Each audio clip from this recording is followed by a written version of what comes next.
Brant.cooper.com. No dot, man. BrantCooper.com. Okay, someone else got cooper.com. Yes. I wonder if one can rent subdomains from the main top level domains you've wanted. Well, I think the person that is it Cooper Tires that owns it now? I can't remember who owns Cooper.com. It might be a very famous human centered designer um, who I know. So, Well, but who kn- BrantCooper.com is that's good enough. well, to me, you are a very famous. If you define the universe small enough, we can all be very famous. But I do think isn't that a great idea? You go to the TLD you wanted and you buy a subdomain from them because they don't give a shit. Or do That's they? actually a great idea.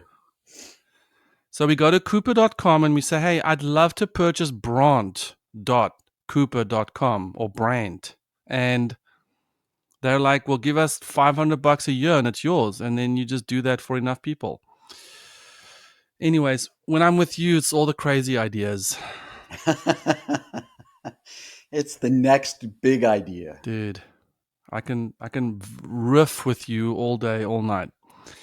So Brant is back in the CTO studio. I find conversations with you to be cathartic, um, peaceful, excitable, measurable, unbridled.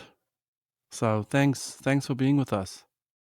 Well, I always enjoy the time with you, Etienne, and I agree we have some pretty good conversations. One thing I really love about you is you're one of the few people in my life with whom I have textual relations. Textual relations. Yeah. I mean, we've had some of our most profound exchanges via long ass text debating and riffing. Some of the most profound and perhaps maybe also, you know, covering the full spectrum, some of the most banal. Yes. Oh, there was such a good. In one of the Office episodes we just watched, the boss, whatever his name was, Steve Carell, Michael Scott, he was trying to say, fool me once.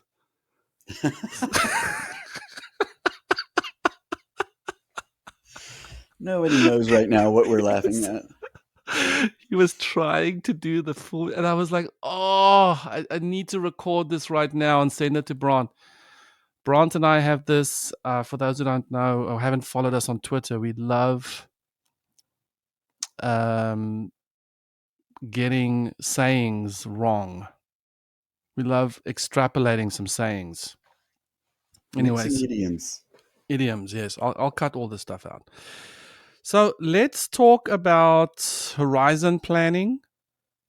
You and I did a talk about horizon planning, or it came up in one of our uncertainty, certainty conversations.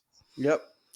And it was actually landed really well with the CTO crowd, especially I think because the H1, H2, H3s are such big, like it's a widely adopted way to speak and plan the future. And you and I mean, you basically came out the gates and you were like, hey, there's something that needs to be fixed here in this um, lexicon that we're using, or this commonly agreed upon way of planning. So why don't we jump in and just tell me, like, what is wrong with horizon planning? So maybe tell people what it is, and what is this next level of planning that we can do that is more relevant, more modern, more a sign Yeah. of where So we are today. the horizon planning model came from the book called Alchemy of Growth, and I always forget is that late '80s or late '90s, but it was McKinsey guys, and they were really sort of laying out how corporations survive over the long haul, and so it seems almost obvious now, but basically what they were saying is that you plan your growth initiatives or your growth projects or your new revenue projects over three different time horizons. And so the horizon one is defending the core business and doing whatever you can to defend and expand the core business. And they actually use the terms innovate in the core. So it's could be applying new technology, it could be revamping existing technology, but it's here's our core business, and we're going to do whatever it takes to expand and protect that. And H2s then become, well, what are some new revenue sources that we need to actually start today, that are going to really start bearing significant fruit 5 years down the road? And H3s are the same things, these sort of these options on ideas that may generate revenue, significant revenue, may replace existing revenue 10 years down the road. And so from the time it was written to now, those time periods, those horizons have sort of shrunk. I don't think that we think much further out than 5 years. So your H1s become defend the core immediately, and then maybe your H2s become 2 or 3 years down the road. What are the new revenue sources? And then H3s become, what are your revenue sources 5 years from now? Somewhere along the line, someone equated those time horizons to innovation.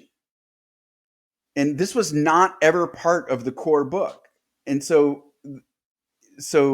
this transfer of it over into these levels of innovation, to me, is what really broke the model. And so H1s were no longer defend the core. H1s were, okay, well, there's really no innovation we can do right away, so it's continuous improvement. And H2s become, well, that's incremental innovation. So we have to go off and do innovation, and we're going to see the returns, 2 or 3 years down the road.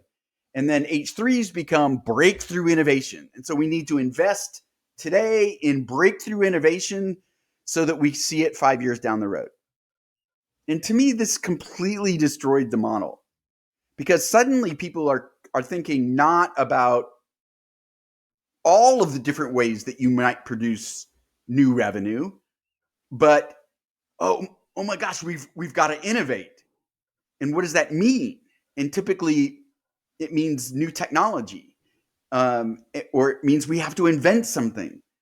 Um, and I think it's interesting. I would love to know how many even 7 CTO members actually have to invent something. So there's a difference between applying new technology to your existing business and having to invent new technology. And certainly there are companies that belong to 7 CTOs where their business model does require you to invent. But it's a minority of the companies. The vast majority of companies in the world do not need to invent. And that's usually where people are conflating innovation and invention. uh, Innovation is really bringing invention to the market, but innovation mindset can be, well, how do I tweak my existing business model rather than inventing? How do Mm. I take my existing technology and leverage it in different ways? How do I actually use my existing product, reskin it, and go after a different market? How do maybe I can take all of what I've got and launch it into an emerging economy? And so suddenly you've got this whole plethora of ways that you might be able to generate new revenue, as long as we disconnect it to the word innovation. And so that's, to me, what's fundamentally broken about, that's what horizon planning is. And fundamentally what's broken about the way it's adopted and used today. So let me just sit on that for a second. Sometimes when I'm in these horizon and have been in these horizon meetings, throwing out the H1, H2, or H3 is almost a deflection strategy where the CTO can say, okay, great, I hear what you're saying. this doesn't defend the core business necessarily. Have the debate, you have the conversation, and you're like, okay, well, let's make this an H2. And it's all done pretty cavalierly, maybe more in the startup scene, where maybe in the enterprise scene, there's like a consultant in the room or a facilitator, and there's this big offsite or something. But that correlation between horizon planning and innovation um, isn't that clear to me because it's in my context it's mostly been used around product development roadmaps and what are we going to work on next, and let's not work on that next. Yeah, so I mean, I think it's they're similar beasts. In the corporate world, it's really kind of tied to innovation. Um, but I think that the problem is similar in the sense that uh, is time an input or is time an output? So to me, if we're actually judging ideas properly, our time estimates of when it comes to fruition is an output based upon evidence of our ideas, as opposed to a priori we're saying like, oh well, this is an H2 because this is 5 years off. And there's a lot of assumptions built into that, and nobody's ever challenging it. The CTO maybe is going like, well, the resources to go do this and it's time is an input as opposed to an output, and time actually should be an output. And so it's sort of what I'm hoping with the visibility planning model is that you're actually looking at what are the desired outcomes for the business over the next 5 years.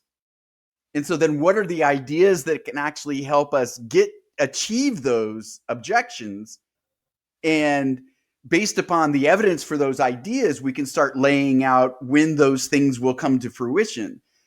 So when they come to fruition is based upon evidence, not based upon the assumptions that are inside the head about how long it's going to take to Got it. build. So before we get into the visibility model, which is the upgrade, let's just sit on this estimation time input output thing, because I think a lot of the exhausting conversations in the C suite or CTO planning is around, well, how long is it going to take, or what is your estimate? And CTOs have gone from, well, I have to Gantt chart the crap out of this, or I have to get my epics and my roadmaps planned out, all the way through to, hey, listen, I'm not giving you any estimates because that's just not how life works, which I think is equally irresponsible. But a lot of the conversations we're having is time based.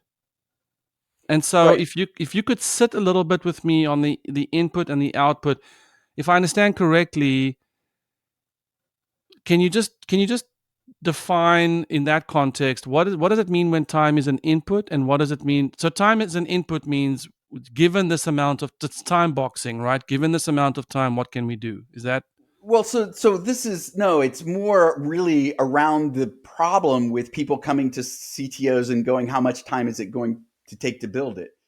And so we're actually separating out the different risks of an idea. Whereas when I'm talking about evidence, it's like should we build that? I mean, like the best answer any CCO ought to get to, well, how long is it going to take to build it, should be like, well, why are we building it? Where's the evidence that suggests we should be building it? but isn't that just a deflection, because ultimately you still have to come back to, or the CEO or the product CPO is still going to come back to, well, how long is that going to take? Yeah, but the yes, but when I'm talking about the idea of evidence, it's we should be working on the projects. We should be investing in the projects where we understand what the impact it is going to have on the business, right? So that there's evidence that this is going to have a big Mm. impact on the business. And so the investment of resources to actually build it then becomes sort of the second Mm. axis. It's like, well, yes, we believe based upon evidence that it's going to have a big impact on the business, And now we have to understand, well, what's the level of effort that's going to get Yes. us there? And so Yes. now we can actually say, like, okay, well, if I invest more resources, is it going to get it nearer, or is it really not a function of the amount of resources? It's really the complexity or whatever else might be inputs that the I CTO is an expert on. I get it. I get it. So for instance, if I start with the why and I prove it with the evidence, I can then plan for the resourcing, and time becomes like a consequence slash dial. It's not even really, It's a dial. It's a dude, dial that's to a certain delicious. extent, right? It- And so the trick would be for the CTO then to be able to facilitate that conversation. right. I mean, that's why I was flippantly saying, and admittedly flippantly, well, why should I build it? But this is sort of that the siloed nature of C suites where instead of them acting like I'm going to throw this out there, like an agile team, the seven CTOs only input on whether we should build it is how long will it take to build it. It's like you have this rich imaginative conversation in your head. You're disappointed. Then you go to fighting mode, and the only words you get to utter is, how long is it going to take? Right. And it's just absurd. And so the thing is like, so in the visibility model, not to hop ahead again, but one of the things that I try to say for a mature organization, the ground, the sort of fundamental needs is first to understand what your corporate objectives are over time using quantifiable metrics. Two, what are the different responsibilities, sort of down at the next level, business unit wise, not function wise. And then three, what is the gap between where we are now and where we need to be? And so then only if you understand the gaps can you then start playing with, well, how do we close those gaps? And you're brainstorming solutions, or you have existing initiatives that are you have projections, even though they're just thrown out there. You have these estimates based upon, well, we think this is going to close this gap, this amount. And only then can you actually go, okay, well, so where's the uncertainty in that particular initiative Mm, in closing the gap for those objectives that we've actually all agreed upon? And so in that conversation where you're saying, what is the evidence? You're looking at it from a business point of view on one axis. What is the impact it's going to have, and what's the evidence of that impact? And then what is the level of effort, and how well do we understand that level of effort, and how well do we understand the stakeholder needs? And that's the other axis. And so then you're getting into where time becomes, this output. And if you really think it's going to drive that level of impact based upon the amount of evidence, and you can actually close the amount of time it's going to take for you to get there by increasing resources, then it becomes sort of an obvious decision that that's where the resources ought to go. I don't know. I feel like I'm still muddying the waters there, no, but so I, the answer to a time-based what can be done conversation, ergo horizon planning, is let's go to evidence and resource, and let's go to evidence based. This is why it's good for the business, and let's really put a lot of effort into that. Then let's look at the what it's going to take to do that. Let's look at the gaps in what we have, and then time, how long it's going to take, as becomes a, as we said earlier, a secondary thing. right. And so, I mean, it's kind of, back in the aughts, the 2000s, a lot of IT organizations, sort of separate from the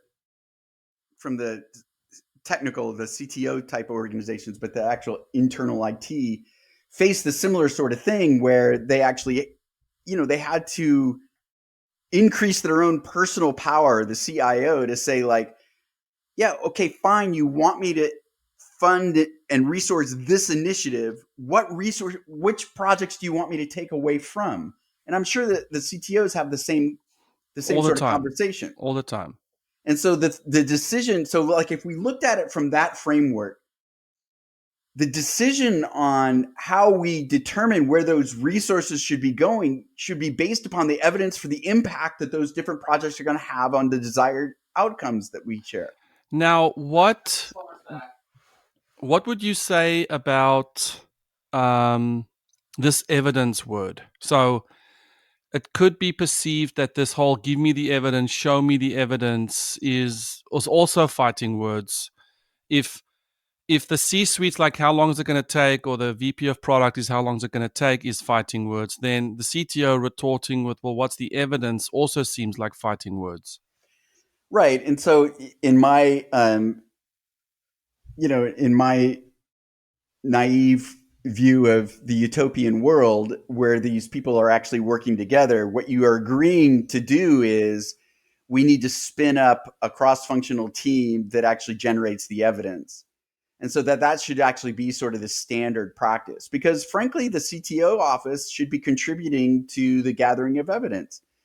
So when you start talking about things like running experiments or even producing prototypes or MVPs, then that is a role for the CTO's office contributing to creating the evidence. And so then we started opening up this whole other can of worms about how the different groups are working together. So the generating the evidence should not just be left to marketing or sales or product management as this siloed function that they're going to go and do market research that produces the evidence. And so in an ideal world, the more uncertainty that you face, the more diverse the teams are that you are putting together to go and tackle that uncertainty. And so I'm sure we've talked about this before, Etienne. It's sort of the army versus the special forces analogy. The army can still, you know, in a the army can still deploy the platoons in a very uh, specific way where they're all kind of doing the same things in order to achieve a specific objective, and the uncertainty level is relatively low compared to, I don't know. There's other situations of war where it's obviously very uncertain, but contrasting the mission of a platoon versus the mission to go out take out Obama's Osama bin Laden, right? I mean, so like it's like there you need this cross-functional interdisciplinary team because you need this huge Mm, variety of expertise because that mission is massively uncertain compared to the mission of a of mm, a of an army platoon. And mm. so both of those teams can be agile, but the makeup of the teams is different based upon the level of uncertainty. And so the same sort of thing exists inside of the corporation where you've got these different initiatives where the level of impact is understood and the level of effort is understood and the desirability and the needs of the stakeholders is well understood. Those are agile teams then that should go and execute, and we should be able to measure their progress and measure that they're achieving the objectives, and we know what the outcome is of them achieving the objectives. But the moment that you have these other initiatives where you're not getting the desired output or their impact, or there's massive amounts of uncertainty, then the teams you put together there have to be able to deal with uncertainty rather than simply executing the plans that we know will work. I love that. And I think that the just the naming of it is is so disarming in a way for me, because you know if there can be a vernacular in the company that's just like, hey, we are concerned with visibility. We all know what lack of visibility looks like. We all know what that feels like. You stare over the Serengeti, or you drive through the foggy highways of Portland or whatever. And evidence being, hey, so because because of our visibility, let's gather some evidence that I'm on the right road, or let's wait for some time to pass, or let's do something that keeps generating evidence or finding evidence. I just feel like that should be such a great conversation inside of companies. Yeah, the And evidence is what's improving the visibility. And yes, so then it gives you the confidence to continue to allocate resources or increase the resources. And so the CTO's office needs to be able to work in that. It actually just it just it makes the it makes it agile work. I mean, so it's separate from the discussion of how you scale agile.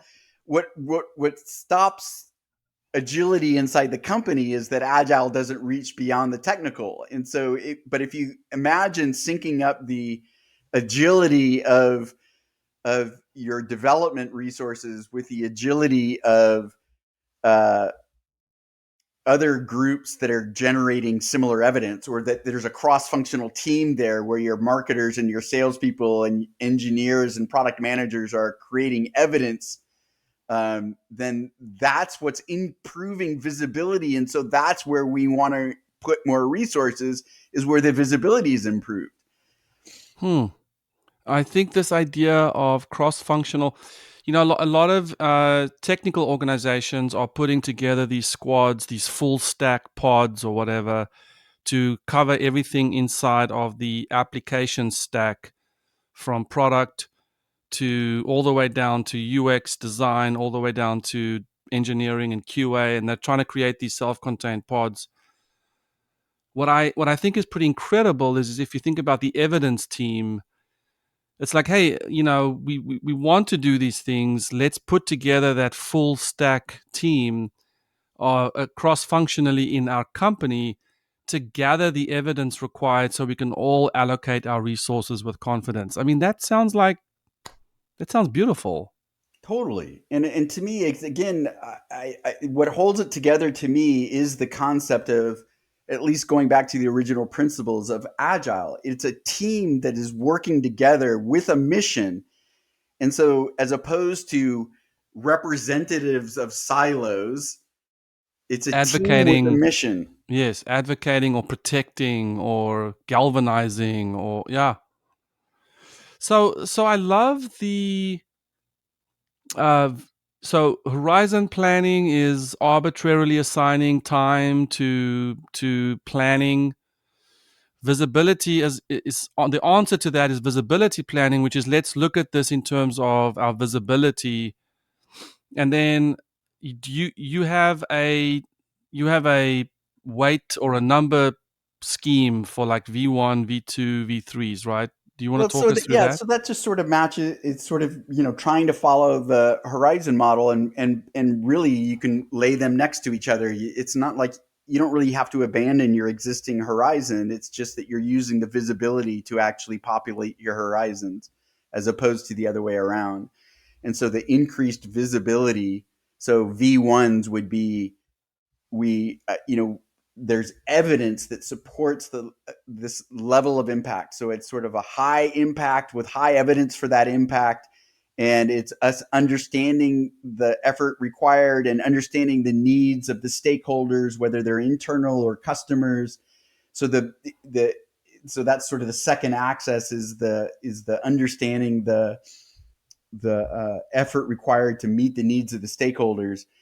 Then those are sort of the V1s. Well, so the V1s should translate into, well, the V1s include, we understand the level of impact, so therefore we understand how long it's going to take us to get there. And so then the V1 translates over to, like, well, what time horizon does that lie on? Is it going to take us to, based upon our evidence, is it going to take us 3 years or 5 years? Okay, so where does that fit on the time horizon model then? So that's fine. They can exist together. And a matter of fact, the way you actually get them to work together is you go and look at all of those things that are mapped out on your time horizon, your horizon planning model, and you go like, well, let's now evaluate this based upon these uncertainty factors. Let's figure out what the visibility level is, and see if then that changes the way they're allocated on Mm. the horizon model. So Does there that make could be a sense? there could be a commonly adopted taxonomy, which is like, hey, is this a V1? Is this a V2? Is this a V3? And so V1 meaning the effort is known, the impact is known. Right. V2 meaning either of those two is not quite known. We don't know the We effort or need we to don't know the invest. impact. Right. So that's where we need to invest in the exploration work, right? The Yeah. reducing the amount of uncertainty. That's where you say, listen, we do need our little delta force to figure out That's right. what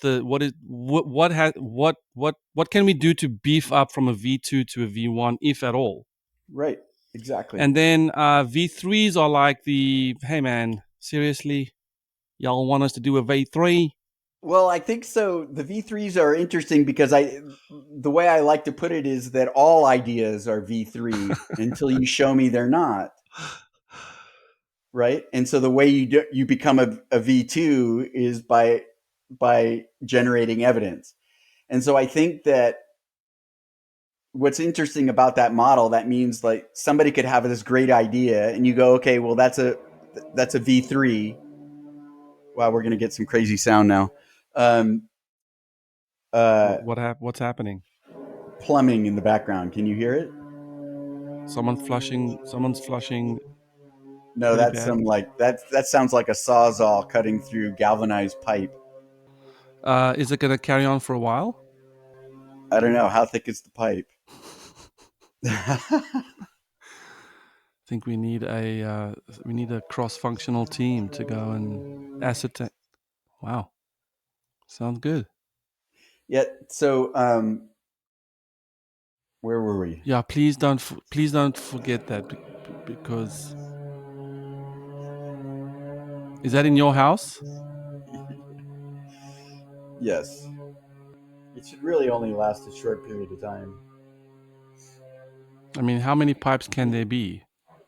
But it's like two ends and then you replace it, right? I don't I don't think I like this idea of, hey, V1s and H1, the visibility and the horizon can all coexist. You like it Doesn't or you I don't like don't it. like it. Yeah. Well, I mean, I think that I don't think that you can get people to move away from the time part of it though. And so I think that and again, if you're actually saying something is a horizon 2 based upon evidence, then that's actually a good thing. Um, and so I Mm. think it does provide it sort of a different window into how you're allocating resources. But you wouldn't ever take a V1 and put that on an H2 or an H3, right? Because why? Because the what you know, the evidence says that this is a 5-year project. Ah, okay, got it, got it. So yes, it's not a priority thing. It's a not to be confused with priority. Right.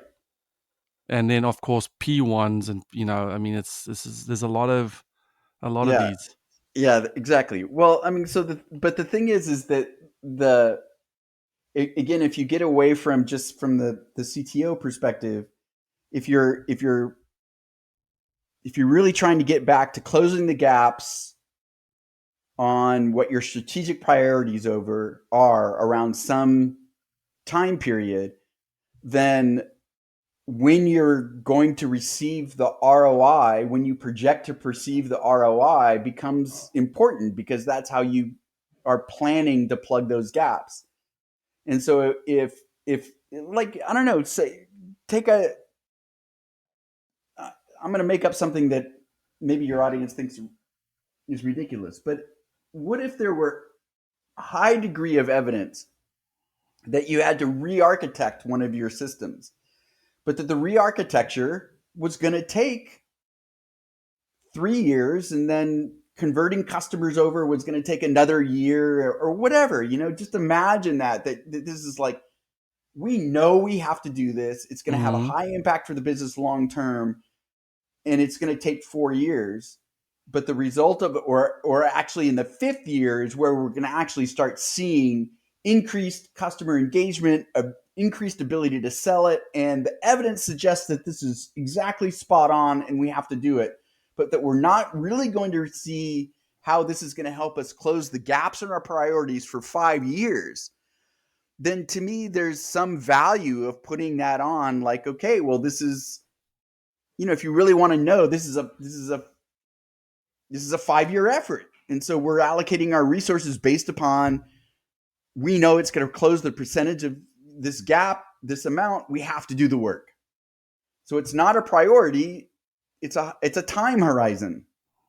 And so if you go back to where the very beginning of our conversation was, that's how the horizon model is used today. It's like, well, what should we be working on for today's business, and what should we be working on for the future Mm. of the business? And presumably with the visibility planning, because you've done the work to gather the evidence, all fears that we're misallocating resources should theoretically be allayed because we did the work to demystify this project.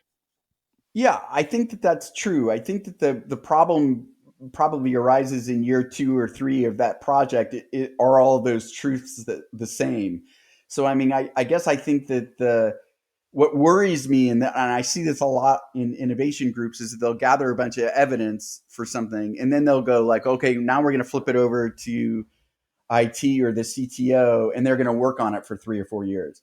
And so there's kind of a problem with that approach too, because things are changing all of the time. And so I think that the checking in with that evidence, or that special forces team that was first created, needs to actually be continue to function. There actually should be building the business side while the product side. It's just like a startup at that point, right, Etienne? I mean, it's like, the classic example of the CEO goes like, well, yeah, I figured out all of this evidence, so now I'm going to go hire my technical co-founder who's going to sit down and build this thing for 3 years.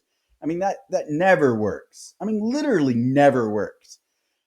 So the business side, the marketing, the product management, the business model, all of those things should be this cross-functional team that's continuing to build out the Mm. project, where the CTO side of that is just one input into this new revenue stream that you're building. Absolutely. And then would you say that you're striving to keep a V1 and that it could maybe sink into a V2 and then let's get it Totally. back to a V1. Yeah. Exactly right. So Yeah. yeah, I hear what you're saying. You don't want to say let's have this beautifully agile process to determine the visibility and then sink into a waterfall model because we're so convinced that the Right. V1 will stay a V1 for 3 years. Right. And well, and the thing is that this kind of gets back to the book Disruption Proof, is that we know now that things they can change, and they continue to change. I mean, it's just one thing after another, right? And so we have to sort of understand that this is the world that we live in, that things are changing so quickly and can change so quickly, that today's V1 really is tomorrow's V2. That is so, so important. And I had this conversation with some people recently about if only leaders could be comfortable with not knowing or being wrong. It just seems like I don't know if it's a Western culture thing or if it's a tech bro thing or if it's a Silicon Valley thing or if it's a internet thing, but Yeah, I it's mean, I think really it's it's really widely accepted to say, oh, leaders should be able to admit failure and fail fast. And it seems like it's a stand in a circle holding hands. Yes, we all agree to that. But boy, when we go back to our offices, we define leadership as knowing and decisions and just black and white, go, go, go. And so much of this would be doable if we get rid of that mantle. yeah, yeah, totally agree. I mean, I guess I write quite a bit about the ability to admit you don't know. I mean, it's you can't really even get into problem solving mode until you admit that you don't know. And sort of, to me, the CTO has always lived in that realm, right? Because technically you didn't maybe know. Um, but yeah, but somehow you feel like you have to know. right. And that's why I But think maybe that's the con is the CEO, the good CEO probably knows that by asking my CTO how long is it going to take, I've hacked their brain into giving me an answer.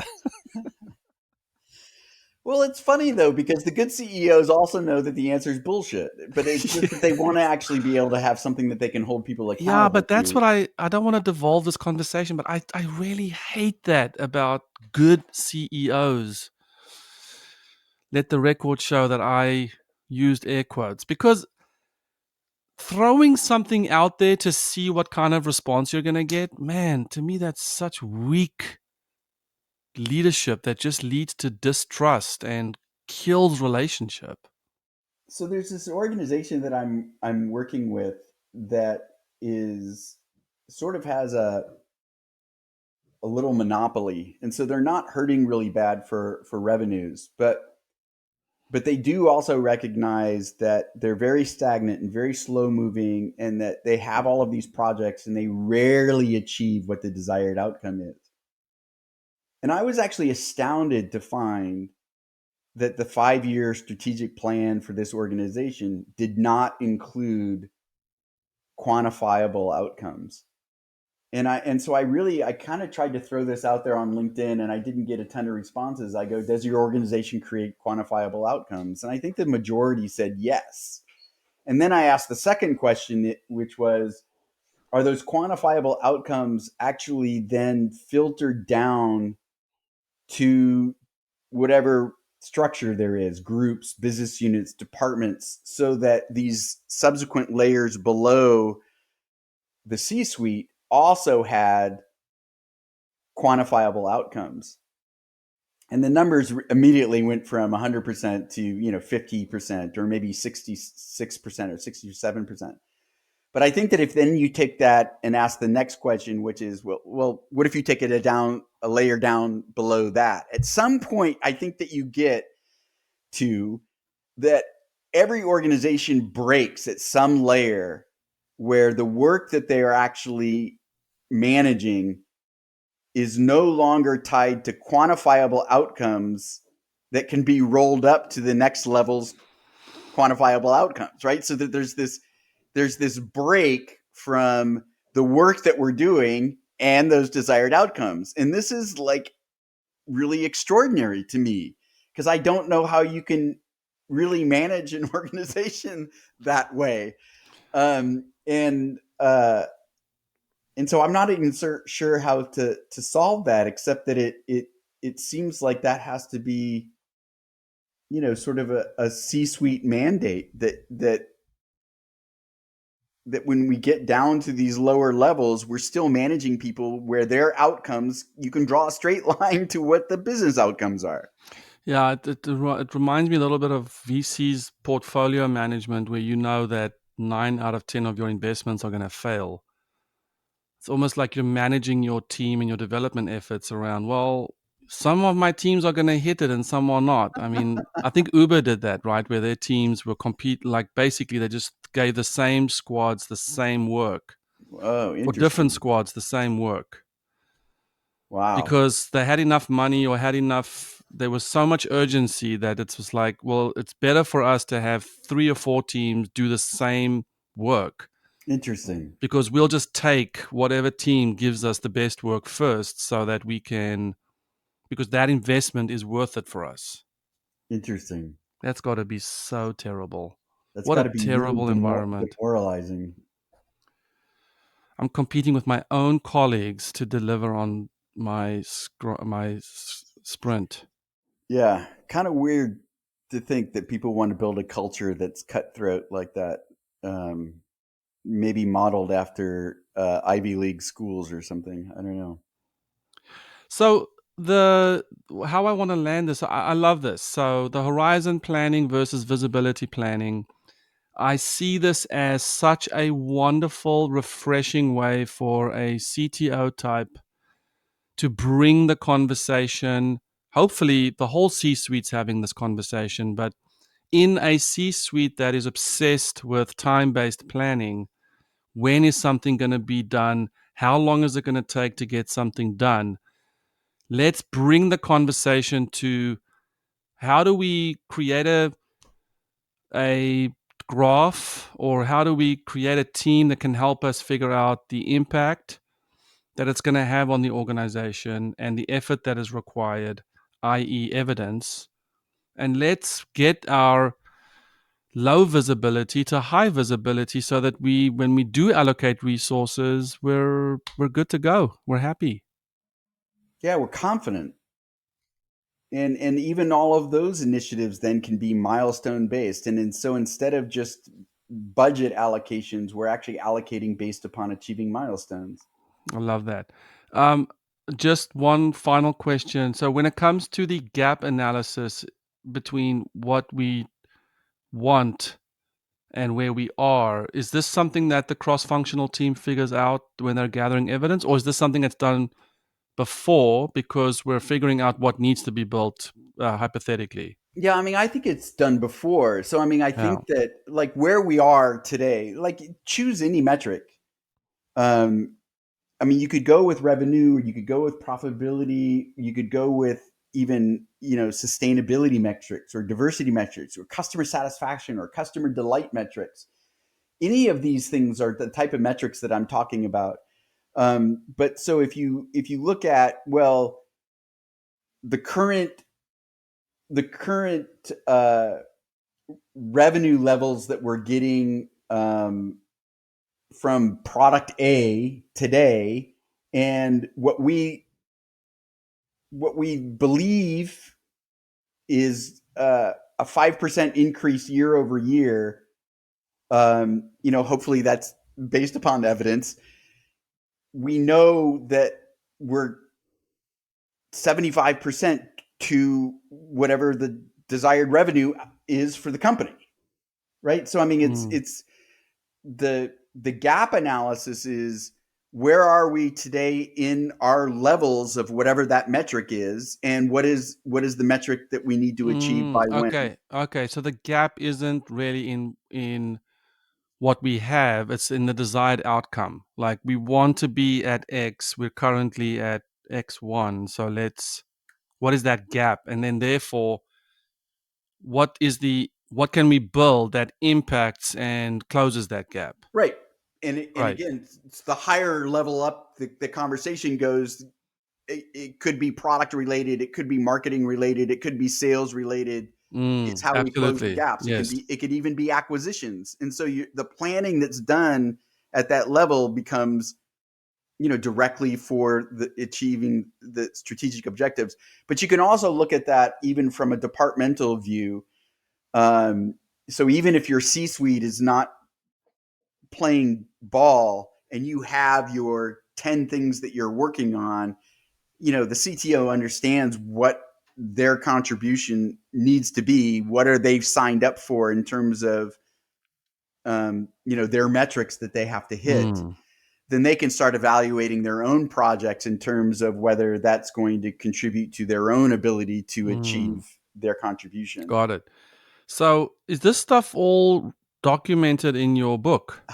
No, this is sort of This is the touched next on. one. It's actually sort of touched lightly on the book, and something that I've been focused on the last couple of months, and it's evolving. And so, yeah, maybe it's the next book, or it's maybe people becoming engaged in the conversation as we sort of build this out. Mm. Well, Disruption Proof is available on Amazon.com, and I encourage people to go check it out. Basically, anything Brant writes, I read. Thanks, Etienne.